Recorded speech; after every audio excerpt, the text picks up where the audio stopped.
If you enjoy what you hear here today, please consider supporting me on my Patreon page. Every dollar helps, and you get to see content that you won't see here. Chapter 38. Who We Were. Twilight's eyes snapped open, a small gasp escaping her as air filled her lungs. Quickly, she looked around to take in her surroundings, and was confused by what she was seeing. Purple and blue crystal made up the walls, lined and trimmed with gold and ornate decorations. Tapestries and banners depicting her cutie mark hung from the tall ceilings, which were seemingly made of green, translucent glass that allowed sunlight from outside to shine in. A chill ran down Twilight's spine when she took a step forward, seeing her forehoof and realizing it was flickering in and out of existence. With a small frown on her face, she trotted down the hall, listening for anything. But there were no sounds whatsoever, save for her breathing and the clip-clop of her hooves echoing upon the smooth crystal floor. I wish I could, Twilight. Just be strong, okay? For our sake. Twilight paused upon hearing those words. That was her voice. Her voice was speaking from behind the door to her immediate left. I'm sorry. I'm truly, truly sorry. I'm out of time, Twilight. All of it is yours now. Use it wisely. The sound of a spell ending came from behind the door. Twilight put her ear to it and listened in. So, that's it, huh? Another mare's voice asked solemnly. Now we just get to wait for everything to stabilize and hope that was enough? I'm afraid so. Twilight's voice replied, also sounding tired, solemn, and resigned. With a frown, Twilight gently pushed the door open. Her eyes went wide, and her jaw went slack with shock at what he saw. She saw Starlight glimmer, that mare from the flashes, looking down at the ground with her eyes closed and her ears folded back against her head. In front of her stood another Twilight, with two regal wings tucked at her sides. The alicorn looked up and gasped upon seeing Twilight standing there in the doorway, a hoof reaching up to her chest. Starlight looked too, and went rigid. What the? Twilight, what's happening? She asked nervously. The alicorn Twilight's own look of surprise gradually gave way to one of confusion, then curiosity, then relief.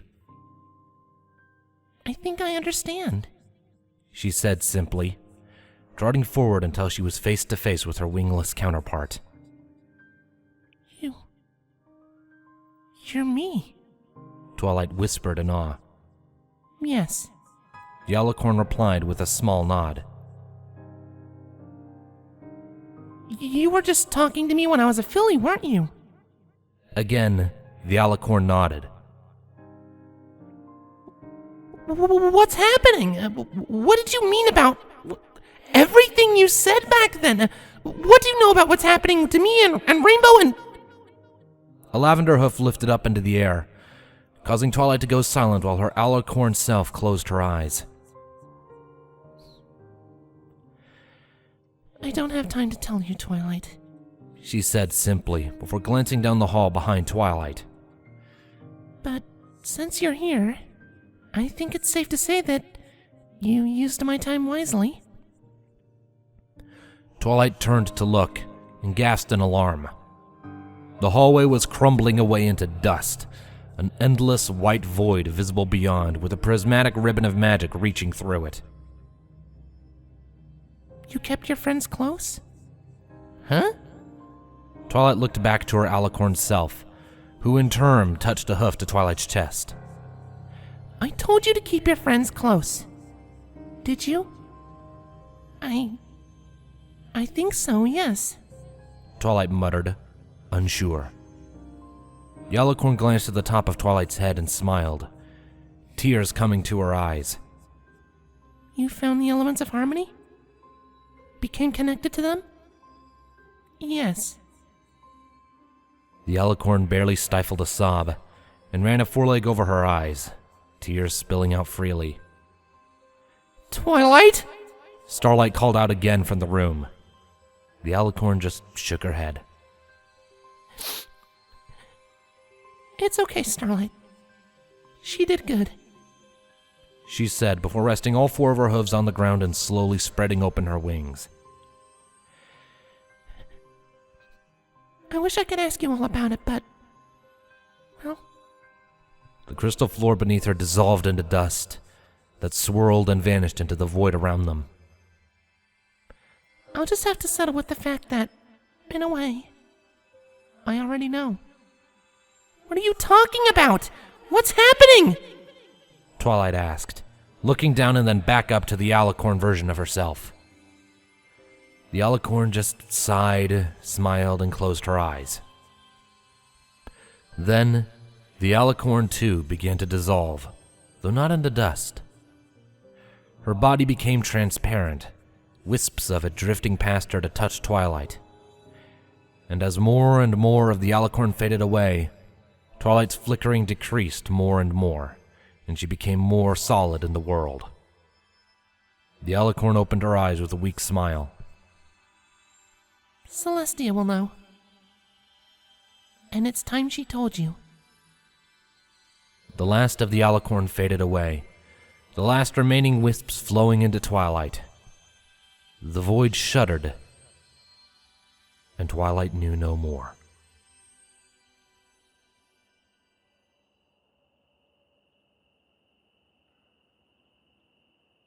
Gradually, the 6 ponies began to awaken, their heads throbbing and their eyes tired. As they came to, none of them dared to speak, all of them too rattled by what they had just seen.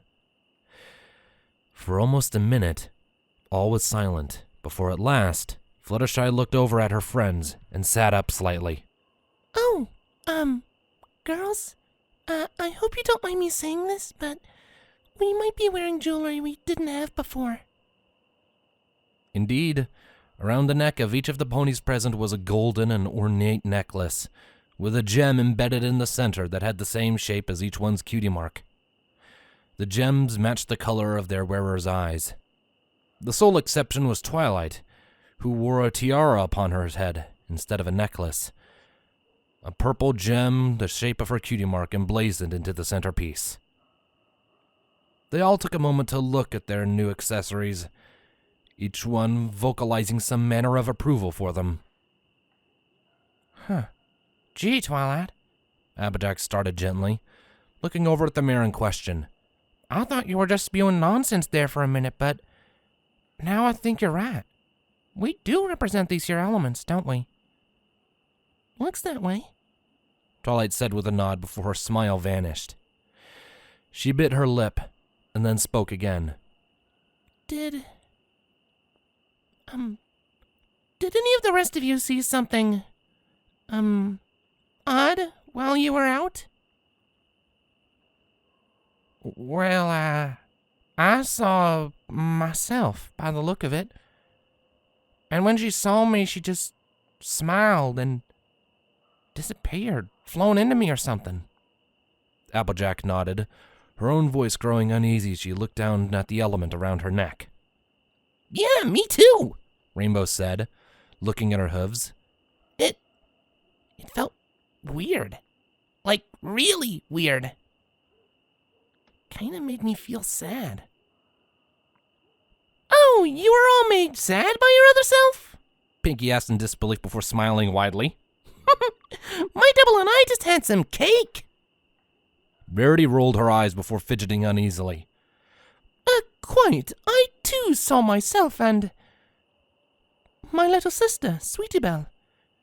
She was taller. And she had her cutie mark. Huh. What does it mean? Twilight muttered to herself, rubbing one foreleg with a hoof absently. A new voice disturbed their ruminations. Perhaps I can explain. Every pony turned to where the voice came from. They didn't see any pony yet, but gradually the sun began to appear above the horizon, casting rays of long overdue sunlight and warmth across Equestria.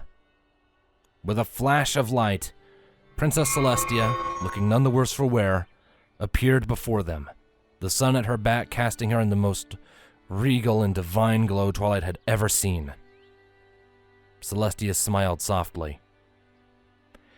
After all, answers for you all are long overdue. Mom! Rainbow shouted in relief, rocketing from her place on the floor and wrapping Celestia up in a powerful hug. The force of the hug was enough to send Celestia falling onto her backside with an oof. Twilight, too, cantered forward and joined the two in their embrace. Every pony else had already dropped into deep bows. After a few moments, Celestia tittered softly. This is the first time you've called me that to my face, Rainbow Dash. Just shut up and let me hug you right now, okay? Rainbow said back, squeezing Celestia even tighter.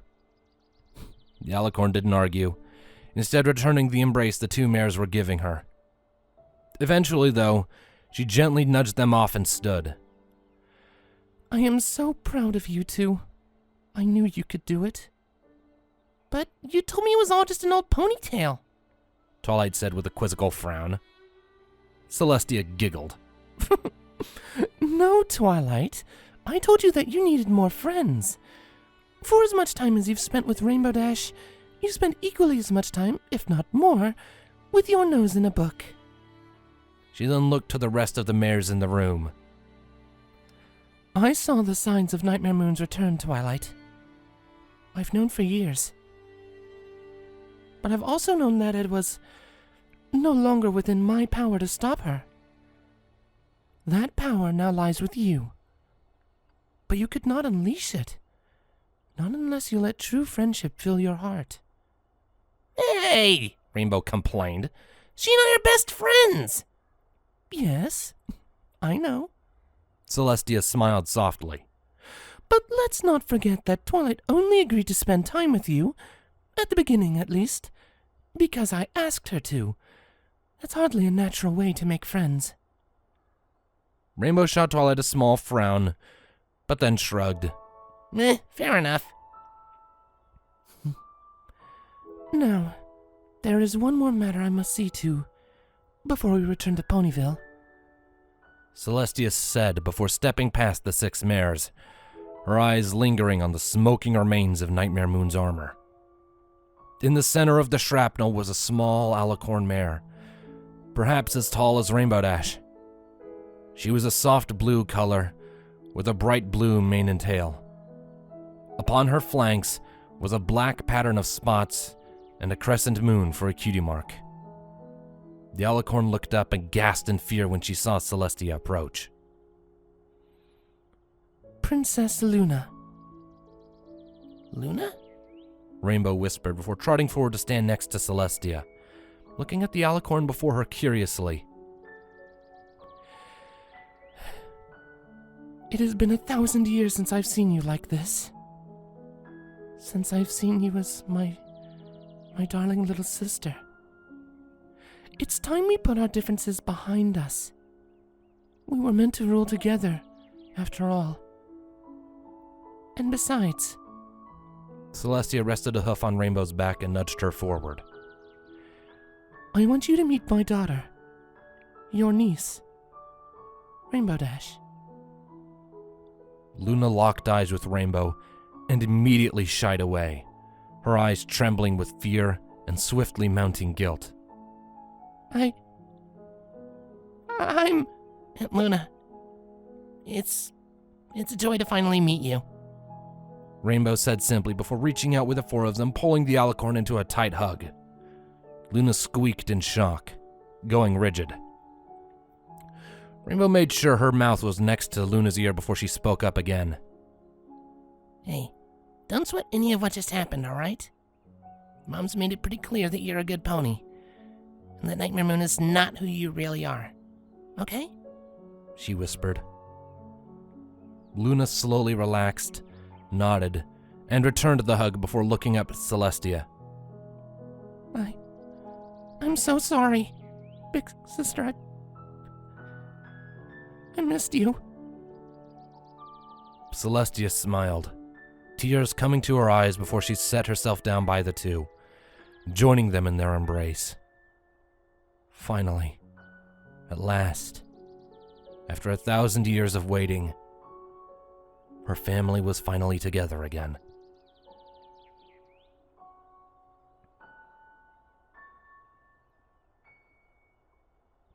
So let me get this straight, Applejack began, her muzzle scrunching up as she tried to keep all of the new information straight in her head. Our entire world is different than it should be? The 6 newly minted wielders of the Elements of Harmony currently sat inside of the Golden Oaks Library, the Summer Sun celebration in full swing outside, albeit starting a few hours late. Princess Celestia and Princess Luna were with them, although Luna was remaining quiet and hiding behind Celestia for the most part. Correct, Applejack, Celestia nodded. The day you all got your cutie marks is when the change occurred. From everything I know, it happened because Rainbow saw something that should not have been there. A unicorn and an alicorn standing upon the clouds of Cloudsdale during her race. Just seeing those two was enough to alter the course of history. In what ways exactly? Rarity asked, looking around at everyone curiously. Celestia lost her smile before looking at Rainbow Dash. Rainbow, answering this question may require that I tread on painful ground for you. I do not wish to cause you any discomfort, so just spill already, Rainbow replied simply. I've been waiting for years now. I think I can take a little bit more stress. Celestia nodded slowly. Very well. From the moment my daughter saw those time travelers, history changed. Her mind was filled with questions that she didn't have originally. An admittedly small change to begin with. But these things can snowball into something far larger. And one day, she and her original family were on their way to a Wonderbolt's performance. Due to how distracted she felt in her mind, she was unable to act quickly enough to save them from an accident. Rainbow wilted slightly, her gaze drifting down, but otherwise she did not respond. In short, as far as I know, Rainbow Dash was never an orphan before the timeline was changed. Twilight leaned forward slightly. So, time travel magic is really possible? Celestia nodded. It is, although the only means to do so in this timeline can only send you back a week, and it creates a closed loop. You cannot change the course of history with it, merely revisit a moment up to a week ago for a minute at most.